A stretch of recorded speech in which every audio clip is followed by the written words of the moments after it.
ఎక్కడ ఏం జరిగినా నన్ను తీసుకొస్తారు అంటే నేనంటే వీళ్ళకి ఉచ్చలపోతున్నాయి తమ్ముళ్ళు. రేపు డైఫర్లు పెట్టుకొని తిరగాలి. ఇంక వీళ్ళంతా వైఎస్ఆర్ కాంగ్రెస్ నాయకులు. వీళ్ళ పని అయిపోయింది, సినిమా అయిపోయింది. రేపటి నుంచి భయం వస్తా ఉంది. సీట్లు ఇచ్చినా పారిపోతున్నారు మనుషులందరూ, అవునా కాదా? నీ సీటు వద్దు, మేము వెళ్ళిపోతామని వెళ్ళిపోయే పరిస్థితికి వచ్చారు. ఇప్పుడే 6 మంది ఎమ్మెల్యేలు పారిపోయారు, 4 ఎంపీలు పారిపోయారు. నేను ఒకటే చెప్తున్నా, మీరందరూ కన్నెర్ర చేస్తే వైఎస్ఆర్ కాంగ్రెస్ పార్టీలో పోటీకి అభ్యర్థులే ఉండరు. దానికి మీరు సిద్ధమా అని మిమ్మల్ని అడుగుతున్నా.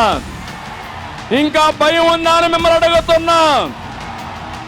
కదలిరా కదలిరా ఓ తెలుగోడా.